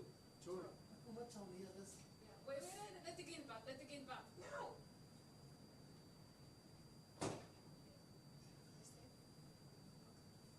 आ जाओ.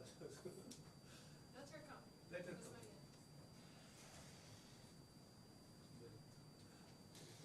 Sorry, we're just testing. Testing. Testing the courtroom. يوم الطاقة يتسكر. هاكل ليه يحتاج.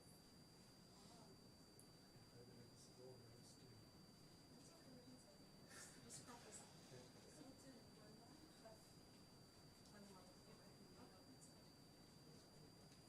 Ready, Mr. Nicole? Feel better? Yeah, well, a Panadol would be good. We have those as well. Really? Yeah. Seriously? Is it Can we interesting? get a Panadol? Come on. Should have asked earlier. We'll just leave them at that stand for the rest of this case. Thank you.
Setti, please. Mr. Setti, perhaps you might go to 4:15 to make up the time, if that's convenient. That is, thank you. What I propose to do is deal with one more discrete issue in the time available before then moving on to the next big topic. Certainly. And that may be shortly before 4:15. Yes, certainly. Whenever. Thank you. Mr. Mahmood, let me move on to February 2018. There came a point in time when Chief Compliance Officer for Asia and Functions, Mr. Joel Cook, had cause to bring to your line manager's attention the fact that your interactions with other compliance colleagues had caused further tensions and upset. This is the HKMA issue. We know that Mr. Cook got in touch with Mr. Long in February 2018, and what had happened here, you remember, is that you had become involved in a disagreement with one of your compliance colleagues, Harris Law. You recall Harris Law? I recall Mr. Law. Yeah, Mr. Law, a Chinese national based in Hong Kong, yes? I don't know his nationality, but he was based in Hong Kong. And the disagreement related to the Hong Kong compliance team's application of a cap on the amount of Islamic banking business which could be booked by the bank in Hong Kong. Do you agree that that was the subject of the disagreement? Not the wider team, just Mr. Law's interpretations there. Pardon? Not the wider Hong Kong compliance team, it was just Mr. Law's application. Now, what had happened here was that the bank had agreed a certain limit in terms of money with the Hong Kong Monetary Authority when obtaining its initial approval to book Islamic banking business in the territory. That's right, isn't it? That's what I was led to believe. And Mr.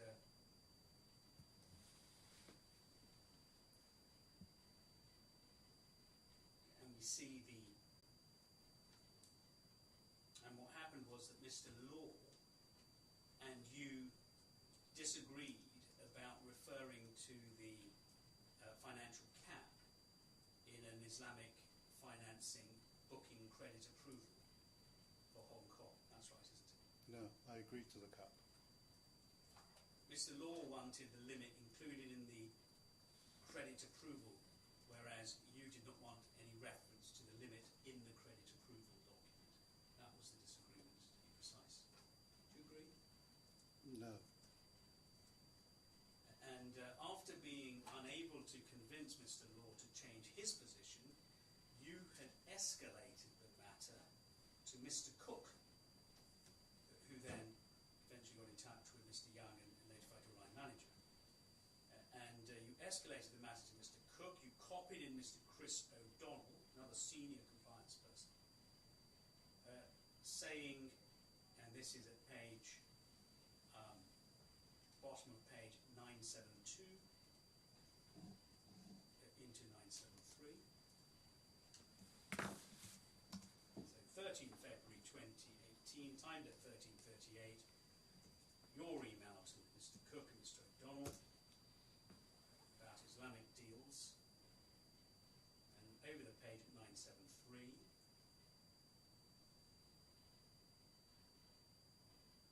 you say, I'd like to arrange a call to try to resolve this rather than raise a speak up at this stage, as I sincerely believe that this case is an example of us not doing the right thing and arbitrarily increasing complexity rather than efficiency.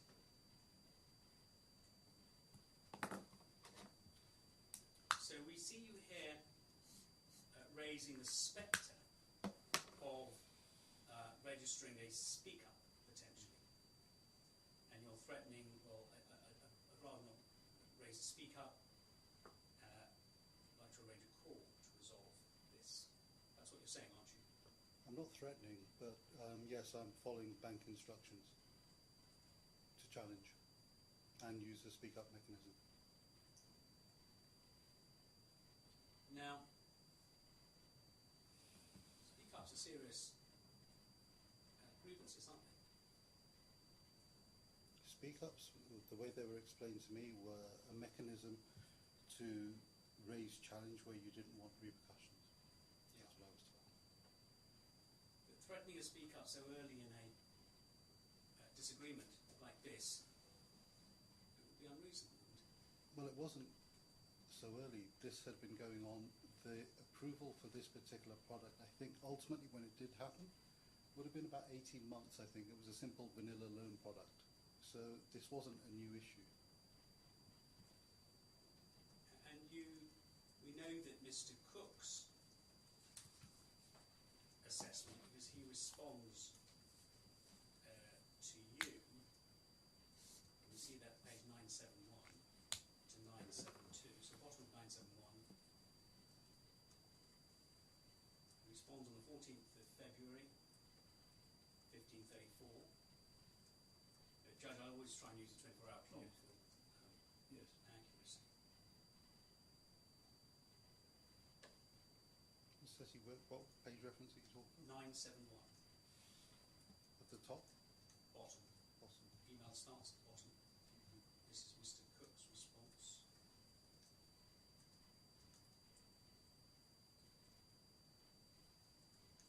To Chris O'Donnell. And in short, It's not a response, it's a forwarding, I think, to Mr. I think O'Donnell. that's right. Yes, it is. Now,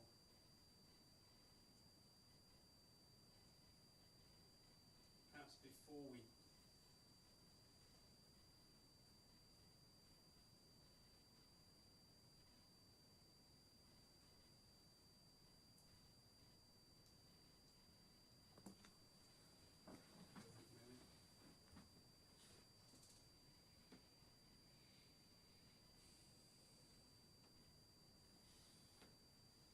So Mr. Cook, at the bottom of page 971, says to Mr. O'Donnell, "Hi Chris, sorry to raise this with you, but I wanted to chat this one through with you, mainly because of the seriousness of the tone and implications of Shiraz's email, but also because you were copied." Do you see that? I see that. So Mr. Cook, seriously concerned about the seriousness of the tone and implications of your email.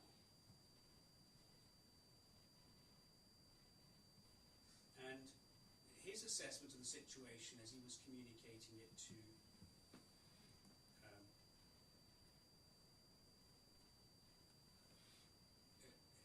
on this email was that the position adopted by Mr. Law had not been unreasonable following discussions with the Hong Kong MA.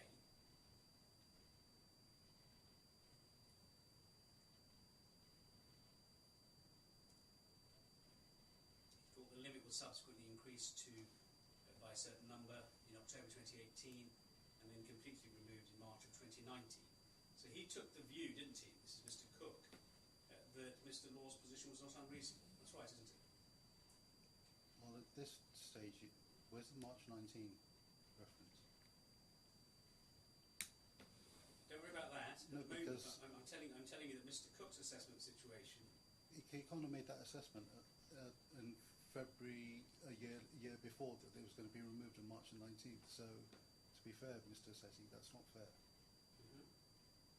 Okay, well, I think that is in his email, the subsequent email at the top of the chain.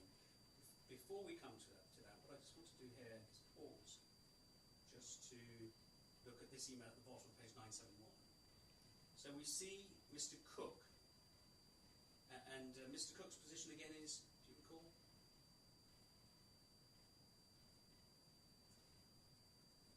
Do you recall Mr. Cook's position?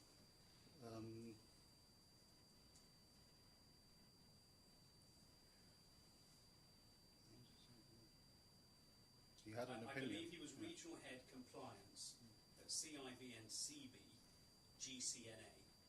Hmm. What's GCNA stand for? think it's Greater North China area, I'm not sure. Okay, so we're looking at the Far East. So a senior regional head of compliance in the Far East, yes? Yes. That's Mr. Joel Cook. Judge in the cast list, he is JC1. Yes, thank you. Now, so here's somebody seemingly detached from the situation of what's been going on in GIB in Dubai, seemingly writing to your line manager, or rather to Chris O'Donnell, an even more senior compliance manager, raising a concern in writing about the seriousness of the tone and implications of your email. And what we'll see, Mr. Mahmood, is that there is a number of quite independent observations by a number of senior compliance people directly involved in Dubai and outside globally that seem to independently come to a view about manner of communication, inappropriate manner of communication, if I can put it in those neutral-ish words. And you know this, because you know that this case raises all kinds of contemporaneous evidence about other managers, more senior than yourself and at your level, that consider your approach, your style, your manner, those behaviours to be at times not cooperative, not conducive to a supportive role. You do understand that to be the position of quite a number of the defendant's witnesses and quite a number of people whose written contemporaneous communications we have in the bond. You understand that as a general proposition, don't you? I understand that there are select individuals that have written contemporaneous concerns, but I wouldn't say there's a large number. Yes. Do you give way on any of this? Do you accept that there is an unusual theme, unusually common theme? I'm trying to use my words carefully at the moment, but it's unusual, isn't it? I agree that there's certainly something not quite right with... There's something not quite right. Yeah, Well, let's stick with that for now. If I could finish. Okay. Yes, please finish, Mr. Mahmood. No, I do think there's something not quite right with a number of very senior individuals who seem to have created a collective view, and I don't accept that was done independently. So, yeah. Contemporaneously, very few. Subsequently now, there seems to be a vocal jungle of comment. Is Mr. Joel Cook in on your conspiracy? I wouldn't characterise it as a conspiracy, sir. Is he colluding with others to complain without foundation about the tone of your emails? I can't comment on Mr. No, what's your Cook's case? statement. Is he in on it? Is he not? What's No. your case? My case is that this email was sent in 2019 within, I think, 6 months. Can you answer the question? Yeah, I'm trying to. Is Mr. Cook a co-conspirator or not? I don't accept your term co-conspirator, sir. Is he colluding in any way to do you down without reason, without good reason? I don't think he had the full facts, and so I don't know what his motivation was. Well, Mr. Mahmood, earlier you said, when you were asked about a number of people having formed a view about the means by which you communicated with others, you said it was surprising that this group seemed to form a collective view quickly. What you're being asked is, was Mr. Cook a member of this group? And do you say Mr. Cook was a member of this In group? relation to this particular issue, yes, I do think Mr. Cook was wrong in his assertion. So No. That's not the question I asked you. I I didn't suggest ask you so. whether Mr. Cook was right or wrong. I asked you whether he was a member of the group in the sense that his response had been influenced by others. I believe possibly yes. Well, what's the basis for that belief? He was very good friends with Mr. Phoebe. They were very good friends that went back a long way. But his email to Mr. O'Donnell precedes his email to Mr. Phoebe, doesn't it? I don't know the time. Well, have a look. Have a look. They're there. He wrote first to Mr. O'Donnell, who you'd copied into your email to Mr. Cook. Why did you copy in Mr. O'Donnell to your email to Mr. Cook? I think maybe because he was Mr. Cook's manager, I can't recall. Well, why did you think it was appropriate to bring Mr. Cook's manager into this issue at this stage? Frustration, I believe. Well, were you frustrated with Mr. Cook, or was this your first line of communication with Mr. Cook? It wasn't personal to Mr. Cook, sir. Well, just answer my question. Were you frustrated with Mr. Cook, or was this the first occasion upon which you communicated with Mr. Cook on this issue? I know that you were frustrated with Mr. Law, but you were going above Mr. Law's head to Mr. Cook, weren't you? Yeah. Had you dealt with Mr. Cook in relation to this issue before? If it's not in the correspondence, I don't believe so. All right. Well, then why would you bring Mr. Cook's manager in on the first occasion upon which you communicated with Mr. Cook on this subject? Like I say, probably frustration and not getting traction, really. Would you accept that copying in Mr. Cook's manager was a form of intimidation? It could be seen as such, sir. Did you do it for that purpose? No, I did it to try and get a result. Now, you said earlier when you were asked why you referred to a speak-up, you said that a speak-up was an appropriate mechanism to raise a challenge without repercussions. Recall when you said that? Now, without repercussions, I assume, means that it's a mechanism which people can initiate anonymously. That's right, isn't it? Unfortunately, the transcript comes from an audio recording. It doesn't record people nodding their head. Sorry. So you need to say something. Forgive me. So you agree with all of that? Well, did you think the speak-up was an appropriate mechanism where there was a professional disagreement between two officers in relation to a business course that should be followed?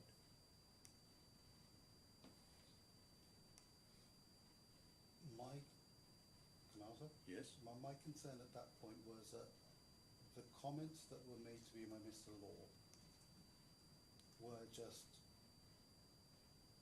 inappropriate, really. And I didn't think there was a rationale for him to prevent me from launching the product, or prevent Islamic banking from launching the Well, product. you and he didn't agree on whether there should be a reference to the limit in the product document, the credit approval document. That's right. I agreed to it.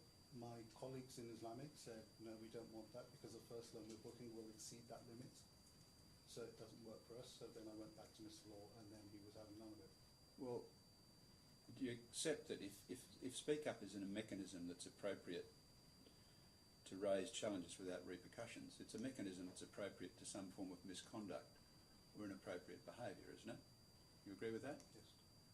Well, why did you refer to that mechanism in the context of this professional disagreement with Mr. Law? Mr. Winters, the group CEO, had around that time issued a number of communications about wanting to change the culture of the bank, improve efficiencies, challenge issues like this where there's prevention of business. And there was a lot going on in the organisation at the time around speak-ups, just kind of, that's a mechanism you should use. Right. I'm sorry for interrupting. So, thanks, Mr. Sethi. Back to you. In this email from Joel Cook, at the bottom of page 971, the one where he talks about the seriousness of the tone and implications of your email, over the page, can I ask you just to turn there?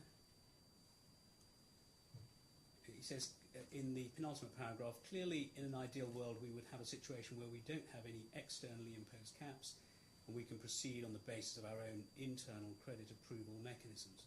And in due course I feel confident we could get the HKMA to that place. But for now I do not think what Harris is asking for is unreasonable. In my view, there are two sides to this. In fact, I have an email from Harris to me, sent before Shiraz's email to me, and before I had discussed with Harris, saying he feels uncomfortable with Shiraz's approach. And then he says, I wanted to get your take on this and how to proceed. If it were not for the fact that Shiraz has mentioned speak up, I would be just going straight ahead and setting a call up. you see the reference to speak up and the consequence, the impact that that has had, at least how it has been received. Now let's have a look at what then happens. Mr. Cook then forwards to Mr. Phoebe the middle email on page 971, and he says hello mate, not wanting to dump this on you, but wanted to get your view on how to proceed. Aside from the fact that this is yet another example of compliance colleagues getting embroiled in an email back and forth, which I am sure will make your blood boil, I am torn between wanting to stand up for my team but also not wanting to get dragged into the cannot lie mentality. I'll pick up with Chris about how to deal with the specific issue, i.e. the threat of a speak up, which I believe is too strong and not helpful here. Okay? So, I didn't invent the word threat. I got it from Mr. Cook's impression of your reference to speak up. Then let's look at Mr. Phoebe's take on it that was being sought here. This is the email at 970. Back a page, please. Of the 19th of February at 10:49 in the morning. And I want to take you specifically, we can read the entire email, but I want to take you specifically to the paragraph number 2. It reads as follows. This is now somebody else, Tom Phoebe. And can we just remind the court of Tom Phoebe's job title?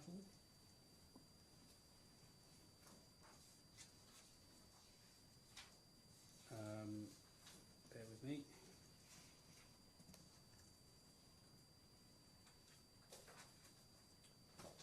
At the time, regional head, wholesale bank compliance for the Africa and Middle East region. Okay? So another serious senior.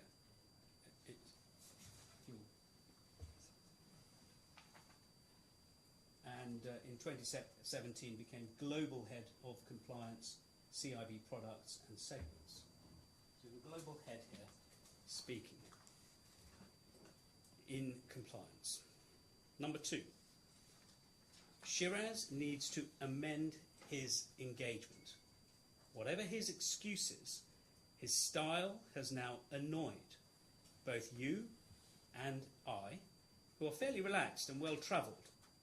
And let's not be shy, senior compliance officers. And if he can annoy us, many more people will not like his disposition either. He has annoyed my team, and I also hear noise when I speak to that region too. We need to get this feedback to Adam as his manager. His speaking up comments is totally out of line and needs to be discussed with him. I've had similar in my team. If he sees an issue and has concerns over the function's ability to resolve, or he wants anonymity, he should speak up. He should not use it as a threat, and as a senior compliance colleague, I would be expecting him to collaborate by bringing in management to resolve rather than using that channel. He is clearly not trying to hide the provenance of the complaint himself. So why would he invoke the formality and process involved in a speak up, I believe that's what SU stands for, rather than just address the issue at the right level? And at item 3, perhaps this is revealing, he says Islamic are a tough crowd, which I know from experience. I have seen the L&C coverage over the years end up as strong advocates for the business.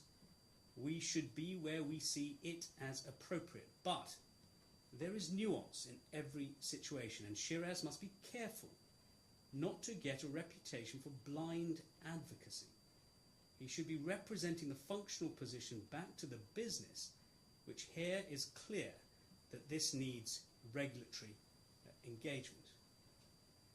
Now, so we see a very detailed, thoughtful, conscientious, careful view expressed by Tom Phoebe here, don't we, about your manner of engagement with the very people you are being expected and employed to support and work with, Mr. Mahmood. Do you see that? I was supporting my business colleagues. I had a disagreement with Mr. Law. It wasn't designed to support Mr. Law. But I see Mr. Phoebe's analysis, and it's an opinion. In some respects, it's a fair opinion. Look at the trouble he's gone to write a carefully structured, reasoned, his analysis, his view, but he is a senior compliance person. To be fair, This is a perfectly valid view, isn't it? so are 4 and 5 of that email as well. Yes, but I'm asking you about 2. I'm focusing on your behaviours and the consequences of them, Mr. Mahmood. Do you accept that what Mr. Phoebe says, paragraph number 2, is a perfectly valid critique? It could be seen as such, yes. Why do you have to say it could be seen as such? What is the problem with simply accepting that he is coming to a perfectly permissible view? Because this does not reflect the conversation I had with my manager about this. It's basically Mr. Law talking to his manager, Mr. Cook talking to his friend Mr. Phoebe. There is no reference in the documents to me talking to my manager and subsequent correspondence regarding it.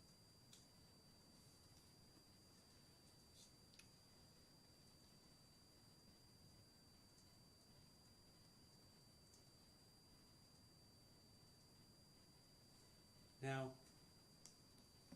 your line manager will tell this court that he agreed with Mr.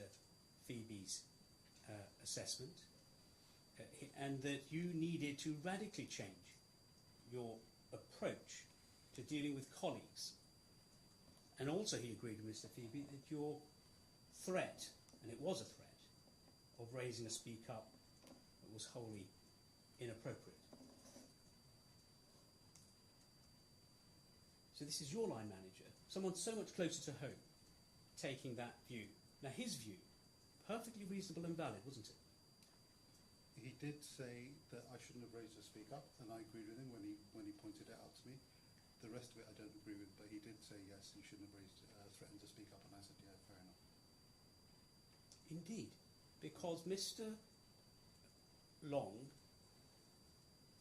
after this incident, discussed with you your approach to communicating with your colleagues, didn't he? Not really, it was a one-off conversation about this. Mr. Long will say that on multiple occasions during your weekly one-to-ones with him, as your line manager responsible for such matters and ensuring that he brought it to your attention, the subject of your approach to communicating with or not accept that proposition. I reject that wholeheartedly and totally. He says that his advice to you was to try and adapt your approach based on stakeholder feedback and to ensure that the substance of your challenge did not become diluted by the manner in which you approach the challenge. Do you accept that your line manager said that or words to that effect to you? One instance, yes, I do recall that, but not on a repeated weekly basis. Well, we disagree on the frequency, but let's discuss the one occasion you recall. Do you mind telling the court the one that you do recall? It was during my appraisal. Which appraisal, Mr. Mahmood? The one where I got a 2C. Your 2018 2018, I believe. appraisal. Yes. And that will have been, you say, being conducted around the time of December 2018, is that right? Approximately November, December, yes. End of 2018. Yeah. So you at least accept that on one occasion at that time that was mentioned. It's the first time it was mentioned. First time, you said. Yes. Now,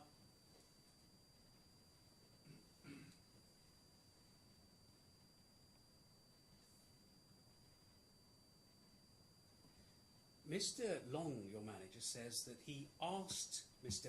Phoebe to have a discussion with you to try and strengthen the message that Mr. Long was trying to instill as your manager with you. Do you recall meeting with Mr. Phoebe on the 14th of March 2018 when he was visiting the Dubai office to discuss this? I recall meeting Mr. Phoebe when he was in Dubai, yes. To discuss this topic? It wasn't to discuss this topic. Mr. Long arranged for all his direct reports to meet with Mr. Phoebe. I wasn't told this was on the agenda. Did you discuss with Mr. Phoebe on the 14th of March 2018 the subject of your manner of interacting with colleagues? I wouldn't characterise it as a discussion, but yes, he told me off for the manner in which I dealt with colleagues. Now, why, when I first raised this question with you 2 seconds ago, did you not come out with that as you have now? Why did I have to labour the point, Mr. Mahmood? I don't believe you. All you said was Mr. Phoebe, yes, met with me, but you knew what my question was, No, that you discussed your behaviours. But now you tell us, now that we have this from you, your evidence is that yes, he did, your words, tell me off? Words to that effect, yes. Enlighten us. It's not in your witness statement, is it? I can't recall. No, I don't think it is. So enlighten us now. This new evidence from you.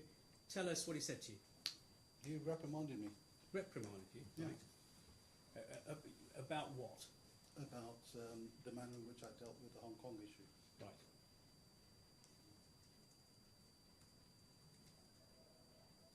And you describe it as a reprimand.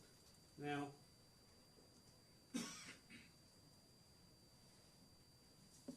he was entitled to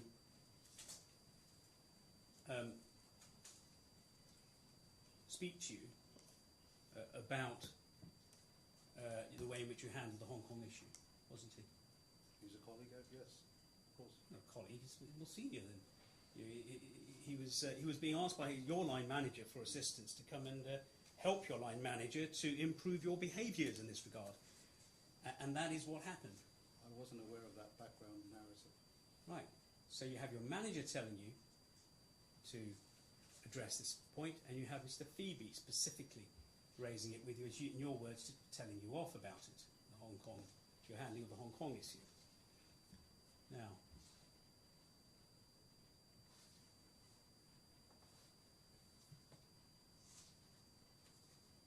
and Mr. Phoebe's telling you off was perfectly reasonable behaviour of his, wasn't it? I don't think so.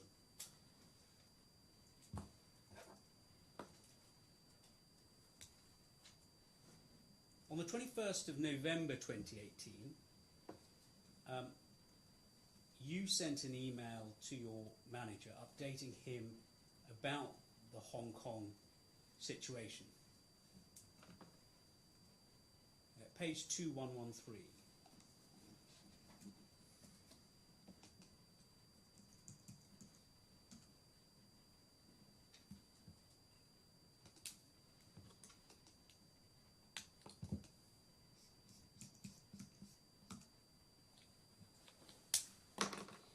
Do you accept that in this email you appear to be suggesting that you were right all along in this dispute with Hong Kong? I think that's a fair characterisation. I think it's just before the paragraph, subparagraph A and B, where you say, I'm sincerely not trying to make any oblique negative comment about HK compliance or make a point about being right, being correct.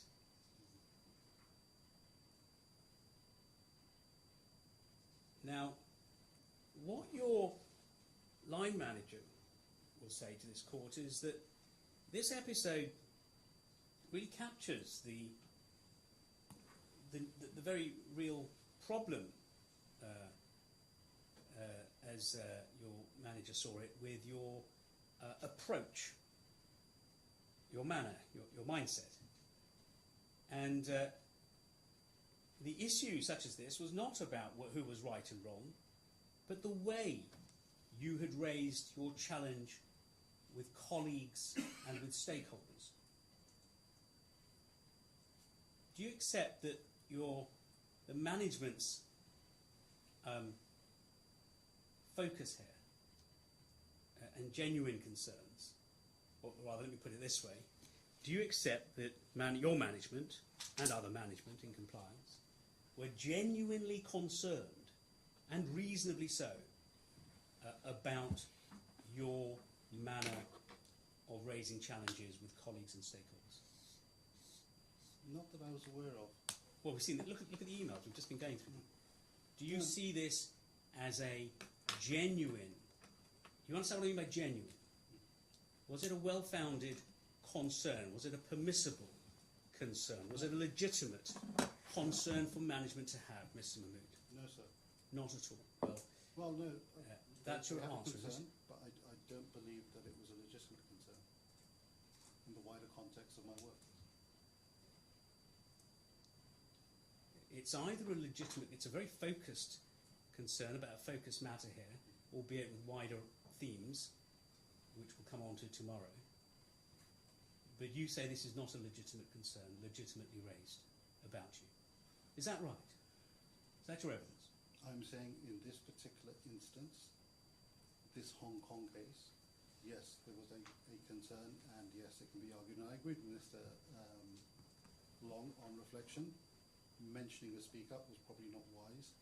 However, in the wider context of this being a habitual thing that contaminated the remainder of my work, that was not a legitimate concern. You don't see any read across from your behaviours in dealing with the Hong Kong colleagues with the way in which you dealt with things in Dubai, for example. Is that right? Yes. You see no themes there. Well, we shall pick this up tomorrow, Mr. Mahmood.